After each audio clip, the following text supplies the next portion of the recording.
make sure that when you are setting those in control goals that we talked about before, that you're not overdoing it. Take a look at where you feel like you are overworking yourself and be brave and cut back. Welcome to another episode of Beyond the Steps, produced by Apollo Performance and Turning Point Dance Creations. Last week we talked about pressure. Today we're going to get very specific because perfectionism is often the celebrated part of dance, even when it's causing harm, and examining how praise, correction, inconsistency enforces fear-based performance instead of the intended goal of confidence, poise, and ease. Kristin Deiss is here with us today from Danscend. Let's talk about why perfectionism takes such a strong hold in dancers. Kristin, welcome back. So I want to jump right in and go talk about how you define perfectionism in a way that dancers actually can recognize themselves, rather than brushing it off as high standards or just, oh, she just always has to be so perfect. Like, how does that dancer recognize perfectionism is happening to them? That's a great question. And there are, obviously, perfectionism looks a little different on everyone, but there are traits that most people have in common. And those are the following. Number one is an oversensitivity to criticism, which still in my older years, it's really hard. You'd think it gets easier hearing feedback all the time as a dancer, but sometimes it doesn't. And that's me to a T, oversensitive. Exceptionally high standards. This one is something we are sort of all, we know comes with perfectionism. The need to self-criticize. Perfectionists are usually more critical of themselves, and they are harder on themselves when failure occurs. Perfectionism also tends to show itself through extreme concern over mistakes. Perfectionists can sometimes be much more scared to fail. And in fact, because of that, sometimes perfectionist people have a harder time getting started because they are always thinking about the end result as a poor outcome. So getting started can sometimes be even harder than finishing something, because they already can see all the problems and they already know where they're going to fall short. And then lastly, the procrastination piece, and that's how you get procrastinating tendencies out of people who identify as perfectionists, because that can be, taking the first step is like, well, and now I'm walking myself to my doom. So that is, all of those things can show up in different ways for different people, but those are the most common traits we see in perfectionism. So why does perfectionism feel like it helps so much? Like, it feels like if I can just really try to nail this and just get it perfect every single time, I know this can be great. It feels like the way to stay safe and be sure, but it's creating anxiety and burnout is what I hear you saying. So why does it feel so good? It feels good, I think, because of a fear of what will happen if we were to let it go. So there is this gross misunderstanding of the way that our brains will respond to our own criticism. If we don't over criticize, if we're not hard on ourselves, if we don't continue to push and push and push, then who's going to do that for us? How are we going to reach these lofty goals? Because people with perfectionist tendencies are usually the ones that want really big things, that have really big dreams. And we talked last time about this. Those things are wonderful and beautiful, and you should keep that fire going. That's such a beautiful quality to have. And we think, well, the only way to get it is if I am extremely hard on myself. And in fact, studies and science show the opposite, that if we are more compassionate with ourselves, we are more likely to put in the work that is required to reach those lofty goals. And I think sometimes too, we misunderstand the word work. We misunderstand what it looks like or what it has to look like. perfectionists are like, if I'm not, losing sleep and if I'm not breaking my body to achieve this, then I'm never going to achieve it. And it's so like, you hear me say that, and it's so backwards. Yet we have seriously internalized those beliefs and think that that is the only way to success. When in fact, we are not machines, and our brains and our bodies will respond much better if we give ourselves compassion and forgiveness and rest. And the work that we do will actually move the needle, as opposed to just spinning our wheels and going around and around and around and around. It might feel like we're doing a lot of work, but we're not actually getting anywhere. And in fact, we're setting ourselves back, because now we're burnt out. We're getting injured because we're overworking ourselves. We're over dancing. We're not, properly fueling ourselves or getting the right rest. And we're taking steps back. But to the outside world and to our internal world, it looks like we are just working so hard. She's going to die for this goal. Like, nobody wants it more than her, right? Like, look at the blood that's coming out of her point shoe. Like, and I had those moments too, where I was like, yeah, look at my blood stained shoes. Like, I'm listening to you going, yeah, guilty, like all the things, like, and I'm much more aware of it now, because I am, working on being a healthier version of myself, right? In my 40s, I think that started. But just, man, hearing you say it is like, I have so much more work to do to unwind all of this. And I think that's what these conversations are hopefully going to help dancers. If we get it out there, they're not going to have to unwind this when they're in their 40s. Hopefully we can stop it before it causes that much damage, right? But I mean, I know with me and so many other people that I know, you see the residual effect of this culture on your everyday life. Yes. And the thing is, it's so multi-layered, because it's I don't know. For those of you that don't know, I also am a huge history buff. My undergrad degree is in history, and I have a master's in American history. And it is this idea of working yourself to the bone is so seeped in American culture.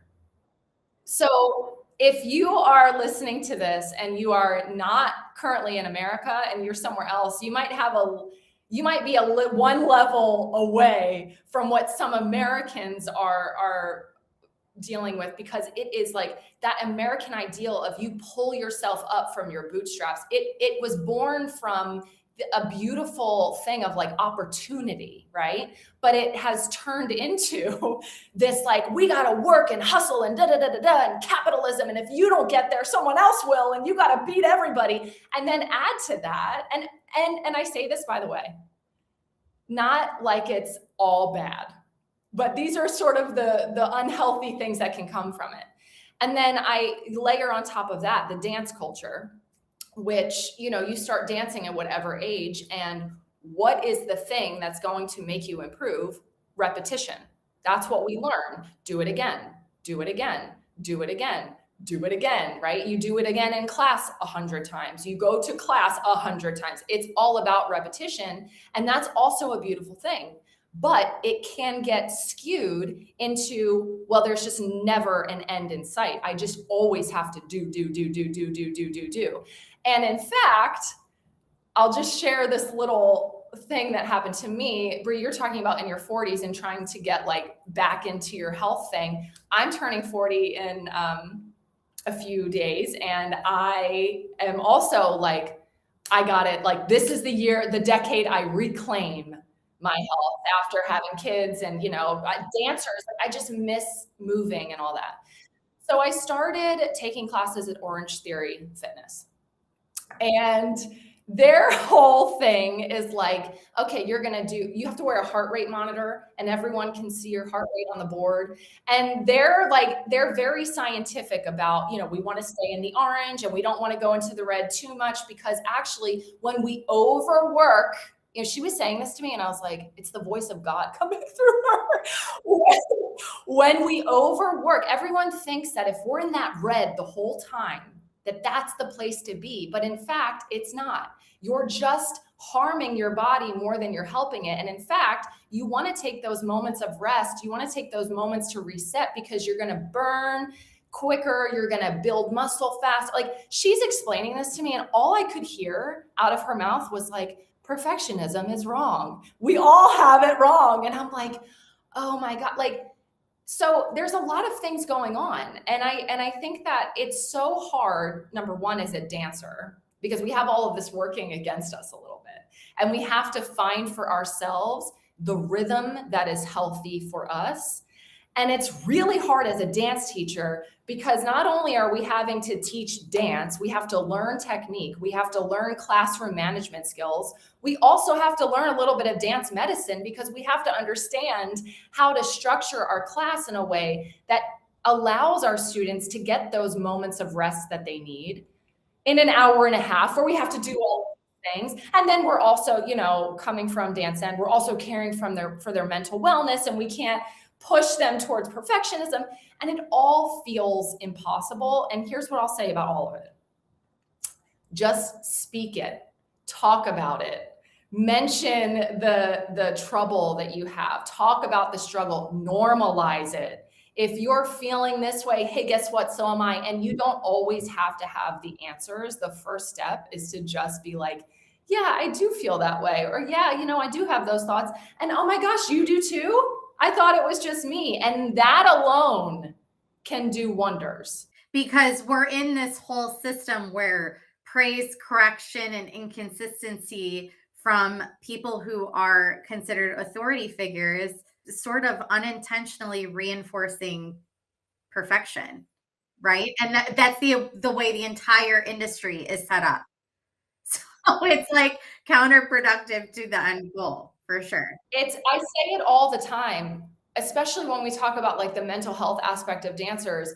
The whole system is rigged. It's like, it can sometimes feel like the whole system is against us, but it's not. We just have to name the things that are really hard and can do unintentional harm. Of course, you need to give feedback to your students. That would be silly if I'm like, don't ever tell them what they're doing wrong or what they're doing right, because you don't want them to only dance for you. Well, you need to give them feedback because you can see things they don't have. It would also be silly of me to say, only let them give themselves feedback, because sometimes our perfectionist tendencies are internal. So that might not be the answer either. Yeah, I don't think it's like death to the dance industry, but I think it's really important that we're aware that this is how it's set up, and that literally the entire system is set up in a way that could be very harmful if you're not blatantly aware of it as you go through it and move through it, right? I think that's a great lead into my question about excellence. Everybody strives for excellence. What's the difference in working towards excellence and working out of fear? There's got to be a difference. Like, I want to be able to execute this pirouette, this turn combination for my teacher because, I want her to be proud of me, versus, oh my gosh, she's going to yell at me if I don't execute this in a certain way. Like, how do you recognize that internally? What you mentioned, I see both of those things as sort of the same, a different side of the same coin. Like, if you're doing something out of fear that you're going to get in trouble if you don't do it well, or you're fearing the outcome, or you're looking forward to the outcome, the coin is still outcome based. And again, very human, very human. We all dream of good outcomes. We don't want bad outcomes. But if we don't love the road to that outcome, then we're going to have real issues, because we can't, if the only thing we're interested in is outcome, we're just going to feel really bad. And I also want to say this, it is human sometimes to not enjoy the road. Like, I thought, people were telling me this, like, well, what do you dance then for? Like, you just want to do a good job and get the lead role and get into your dream company. And Well, what if those things don't happen? And shouldn't you love dance? Of course. Do I have to love every minute of it? No, it's hard. Like, it's hard. And again, it's like sometimes the pendulum swings the other way where people are like, if you don't love every minute of it, it's not worth it. You will do hard things that you don't want to do. And sometimes having those outcome goals, this is where they come in handy because they get you through those hard moments. Like, I want that outcome so bad that I'm willing to go through this hard moment, even if it's not the most joyous. But we have to be able to shift our attention from just outcome to, okay, you know what? Now I'm coming back in the process and I really do enjoy what I'm doing. And I'm going to be in control of what I'm doing today. And excellence then doesn't always have to be based on what the end of it looks like. Excellence can be, how do you care for yourself while you're doing this hard thing? How do you feel good about what you're doing while you're in it? And that can come from your mindset. That can come from the people that you surround yourself by. That can come from all different places. But you have to define for yourself what you think excellence is. And that will give you big clues into the way your mind is working and where maybe some of your unhealthy tendencies are. So we've talked a lot in this conversation about recognizing perfectionism and learning to identify when you see those signs start to creep in for a dancer, right? Or within yourself. But once a dancer realizes that their perfectionism is rooted in fear and in self-protection, what are some ways that they can begin separating their self-worth from their performances, especially in, as we just talked about, an environment that still rewards perfection? I mean, it just sounds ridiculous when I say it out loud. You know what I mean? No, it feels like an impossible situation. Like everything is a double-edged sword. It will always be hard. I mean, I think like, let's just say it for what it is and speak about the elephant in the room. It will always be hard. It will always be work that you have to do, but it's choose your hard. Either you choose to continue to really build your self-worth outside of this art form, or you choose to maintain that self-worth in the art form, but you're just spinning your circles and you're not getting what you want out of it. Either way is difficult. Yeah, right. So like one is not harder than the other. And I say this maybe to inspire people to choose the former, which is, how do we build our self-worth out of dance, even though it will be hard? I have a couple ideas. The first is to really try as best you can to build a rich life outside of the studio, like as best you can. I know time is limited. I know when you have big goals, most of your time is dedicated to that, but it can't be every waking hour of every day because you will burn out. So can you set aside 2 hours a week where you're really throwing yourself into something outside of dance, non-dance related? Hang out with other people, talk about something else. Don't pick up anything dance related. Just 2 hours a week, like start somewhere and really try to build a life outside of that. And then the other thing I would say too is make sure that when you are setting those in control goals that we talked about before, that you're not overdoing it. Take a look at where you feel like you are overworking yourself and be brave and cut back. Try it. Like, just try it. 1 week of cutting back isn't going to set you back years and years and years and years. And see how it feels. Like, you've got to try. If we could experience the benefits of something before we did it, how wonderful would that be? We would know beyond a shadow of a doubt that it was the right thing to do. And of course, we would feel confident in doing it. But we don't have that ability as humans in our life, as dancers. Like, that's not the way it works. You have to be brave and step off the ledge and see how it's going to benefit you. So build a life outside of dance and notice where you are overworking yourself and cut back, because burnout is certainly not going to get you to where you want to go. Absolutely. Thank you so much. So everybody, we're big on education and resources for you out there, because when you know better, you do better. And we want to encourage you to take the STEPS initiative, which was the impetus for this whole entire Beyond the Steps podcast. You can find it at apolloperformance.com. Search around there, take it. It is totally free. Modules on everything from psychology, nutrition, sex abuse and prevention, racism, gender equity, medicine and science, nutrition, you name it, it's in there, and it is 100% free. So please make sure that you go and find that and take it, and ask a friend to take it with you. Kristin and Michelle over at Danscend have a number of different resources. Can you tell us, Kristin, where people might be able to take advantage of all the amazing things that Danscend offers? I can. You can find us on Instagram at Danscend Official, or you can head to our new website at danscend.com for more information on everything we offer, from workshops to certifications, and our newest offering, the Danscend Dance Teacher Library, which you can try for 14 days free. If you don't think it's as great as we do, you can cancel and just say goodbye to it after 14 days, no skin off your back. But sign up and take advantage of the hundreds of resources we have for dance teachers to help support the mental wellness of the dancers in your studio. Dance Teacher Library. That sounds awesome. We think so. Yeah, that's pretty cool. So everybody go over to that website and take a look around. Kristin, thank you so much for the conversation. This really challenges the idea that perfectionism is just part of the culture that we have to accept. So next week, we're looking forward to diving in to talk about how all of this pressure and perfectionism actually lives in our bodies, and why dancers can't just mindset their way out of burnout. So it's going to be another good one. I expect Kristin's going to have a lot to say on that, and we'll see you next week. Until then, we hope you continue your journey